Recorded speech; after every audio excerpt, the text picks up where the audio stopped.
December, Friday night, just after 10 p.m. The city was thinning out the way it does when everyone else is already home. Cold air, yellow streetlights, the quiet that comes right before something feels off. It was supposed to be routine. A short ride, a familiar route. Tap the screen, wait, get in, go home. I remember thinking how ordinary it all felt, how tired I was, how dinner had run late, how my life already felt slightly off balance before the car even arrived. The kind of tired that makes you stop paying attention. 3 rides that night, all of them normal, until they weren't. I got into the back seat, like I always do, head down, phone in hand, trusting the system, the rating, the smiling photo on the screen. For the first few minutes, I was just another passenger. But something about him felt delayed, like he was present, but not fully here. His movements were calm, measured, too calm. And when I looked up, I saw his eyes in the mirror. Not checking traffic, not checking directions. Watching. The car smelled faintly of citrus, air freshener, sharp and artificial. The seat was still warm from whoever had been there before me. The hum of the engine pressed into my chest, low and constant. I told myself it was nothing. You always do, because admitting something is wrong means admitting you might already be too late. Then, the route changed. A turn I didn't recognize, streetlights farther apart, my phone glowing softly in my hand, the blue line bending where it shouldn't. That was when the thought crept in, quiet, unwelcome, undeniable. He wasn't just taking me somewhere else. He wasn't from here. And I was alone in the back seat of a moving car, realizing that this ride was never going to end the way it was supposed to. The physical danger passed, but the feeling that followed was not so easily dismissed. For weeks, I double-checked whether I'd locked the front door. I woke up hearing the click of a lock that wasn't there. I replayed the driver's look in the mirror, his slow patience, and the way his presence lingered like a scent in my apartment. I found myself taking longer routes, even when they were less convenient, and sometimes I canceled plans rather than take a ride alone. The world, which had once felt navigable with a tap, now required extra thought, an equation of risk and necessity I hadn't had to make before. You might notice how small the warnings were, a stare, a wrong turn. But danger doesn't always announce itself with threats and violence. It can begin as a pattern of tiny choices, doors locked to keep you in, a diverted route that isolates you from witnesses, a silence that allows observation to become calculated. Those little things add up until you realize you've been placed into a box you never intended to enter. Chloe was a student. Her nights were a cycle of study rooms and library lamps. She left the campus later than she meant to, eyes gritty with exhaustion, and a backpack heavy with notes. Her ride arrived. He was polite, an older man who smiled when she climbed into the back. He smelled of cigarette smoke and peppermint gum.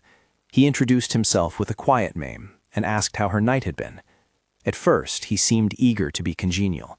Then his courtesy hardened into something that felt like waiting. He watched her in the mirror. Not the quick glance of someone checking traffic, but a longer gaze that cataloged. The silence in the car grew thick, punctuated by questions that started small and then grew oddly personal. Do you live alone? What floor is your building on? He asked if she was meeting someone later. His voice had a tone that didn't unsettle immediately, but it was precise, like a question that wanted to create an answer she would later regret giving. When Chloe asked him to stop at her building, he hesitated. He refused to unlock the doors at first and asked again if she really lived alone, almost as if he were asking himself whether it would be satisfying to watch. Eventually, he dropped her off several blocks away, in the wrong place, farther than she had specified. The streetlights were thin there. She walked faster, heart pounding. Then, through the window of her car across the street, She saw him pull up 2 blocks down and park, his headlights off. He sat there and watched the building where she lived. He watched her go up the steps, look back once, double-lock the door, and stand pressed against her inside window, as if the glass could not hold him. She reported him. She called the ride company and told them the details she could summon, and she called the police to document that someone had come to her address shortly after she had been dropped off. The immediate threat ended that night, but the image of a stranger's car idling near her home stayed with her. She moved differently afterward, curtains drawn earlier, lights left on longer. Friends offered to walk her to her door for weeks. Each time she booked a ride, her fingers hovered over the cancel button until the driver arrived. Then she checked the driver, the photo, the car make, the route. Between my story and Chloe's, you can see the pattern. Small cues, a tightening, an attempt to steal control. Drivers who ask where you live, drivers who watch through mirrors, drivers who take detours or refuse to let you leave. These aren't cinematic heists. They are insidious performances of power, and the scar they leave is not always physical. It is the migration of home into a place that now requires ceremonies of safety. The third account I want to share is not a single verified report with one name attached. It's a composite built from multiple verified testimonies and recurring patterns reported by survivors. It is representative rather than a sworn case. I am sharing it because it stitches together the common threads that often go unremarked. Because when you hear enough of these stories, you start to recognize the same small gestures that lead to larger threats. In this composite, a commuter had taken rides for years. One night, after a friend's party, she tapped the app and slid into the back of a sedan. The driver's photo matched. He seemed friendly at first, offering a paper cup of coffee like an old habit. As the city thinned, so did his conversation. He began to ask where she worked, whether she had family nearby, whether her apartment had downstairs security. The GPS on her phone showed a route that should have been a straight shot, but the car swerved onto quieter roads. He suggested a shortcut, a phrase that dropped like gravel into her chest. She asked to be taken to a well-lit 24-hour store instead, thinking a public place would deter anything worse. The driver told her it was out of the way and said he didn't want to go there. The doors locked. She pretended to loudly take a call, raising her voice and mentioning she was on a ride with the driver, giving the phone to speaker and letting the caller be a man who seemed to sound like an angry brother, enough of a public performance to create uncertainty. She sent a live location to a friend and watched the small blue dot track them moving on the screen like a rescue line. The car slowed, the driver cursed softly, and when she insisted again that he pull over by the store or a police station, he finally complied. She stepped out, legs shaky, and walked into the bright strip of the shop under the fluorescent glare. She kept one hand on the door, one on her phone, and told the cashier what had happened. She reported the ride. This composite is assembled from elements that survivors repeatedly report: requests to go where they feel safe, the use of real-time location sharing, the strategic staging of a call or a voice that suggests someone is watching, and directing the driver to public spaces to create witnesses. Each piece is a tactic that, in different stories, helped shift the power balance just enough to allow escape. None of these actions are guaranteed, and none are a substitute for professional guidance or legal action. They are what people have done in the moment to survive. If you step back from these 3 accounts, you'll see common warning signs threaded through them: drivers who linger with their gaze, audible deviations from the mapped route, the sudden locking of doors, questions that pry into whether you live alone or who might be waiting for you, and insistence on stopping somewhere other than the destination, a refusal to let you out where you want. Sometimes the threat arrives as a single act, a lock engaged, an engine turned down a different road. Sometimes it is the accumulation of small choices that create a space without witnesses. There are also common moves that often made the difference. Sending a live location to someone you trust anchors your movement to another set of eyes. Putting a call on speaker or saying something that suggests you are not alone, "Hey Dad, I'm almost home," changes how a potential threat perceives the cost of continuing. Asking the driver to pull over near a public place or a police station creates witnesses and makes the decision to escalate riskier for an aggressor. Reporting the ride to the app and documenting what happened can add to patterns that platforms use to flag behavior, and lodged report with the police creates a paper trail. These tactics appeared across the testimonies I've described, and for the people involved, they mattered. But I won't lie, the aftermath is heavy. Survivors speak about the months afterward like a second period of living. They carry hyper-awareness into the grocery store, into the subway, into the quiet moments at home. Some change routines, others avoid night travel entirely for a time. Some feel guilty for what they perceive as mistakes. Many feel the need to explain themselves in excruciating detail to friends, family, or officials, as if their fear requires justification. None of that guilt is deserved. Fear is a normal response to an abnormal invasion of personal boundaries. There's another quiet consequence that rarely makes the headlines: the erosion of casual trust. Trust is a social currency. The apps we use substitute it for promises we can't verify: ratings, reviews, photos. When that currency is devalued, you suddenly have to negotiate your safety again. You read faces more carefully. You decide whether to share your exact address with someone you don't know. You weigh convenience against a new calculation of risk. That fatigue is part of the harm.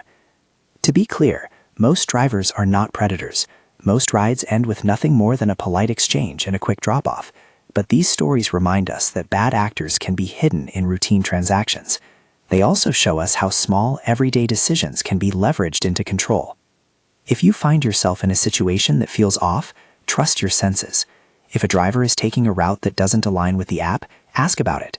If the doors won't open, make noise, attract attention, and contact someone who can see your live location. Use the tools at your disposal: live location sharing, emergency buttons in the app, and the option to be dropped at a public place if that increases your safety in the moment. If you feel unsafe, consider reporting the driver to the platform and to the authorities. Documenting the incident can be an important step. None of this is guidance that guarantees safety. It is a record of what survivors did in moments of urgency. The point is not to put the burden on individuals to outmaneuver danger, but to provide options when a situation unfolds. The system that lets strangers drive you home needs to be better. The responsibility is shared among platforms, cities, drivers, and riders. Until then, small acts of preparation, a live location, a pre-agreed check-in, being mindful of the route, can create extra margins of safety. These rides changed people in ways that are not easily undone. For some, the change was the loss of a previous ease, no longer accepting a ride without thought, sleeping with the phone close, asking a friend to wait on a video call until the door closes behind them. For others, the aftershock was a new vigilance that pervaded daily life. I say this not to scare, but to honor what happened and what it left behind. These stories are testimonies, and they deserve the weight of being heard without judgment. If you have experienced something similar, you are not alone, and your response, whatever it was about survival. Shame has no place here. If this resonated with you, consider sharing this video so others can hear these accounts. Report suspicious trips to the rideshare platform and, if you are able and it is safe, to local authorities. Subscribe if you want more stories that listen and hold the complexity of people's real lives. Above all, respect your intuition. A polite driver can become a threat not through malice at first, but through the slow accumulation of choices that isolate and control. When you feel unsafe, prioritize your safety in whatever way you can. The rest, reporting, healing, rebuilding a sense of normal, comes after the immediate danger has passed, and you deserve grace through every step of that process.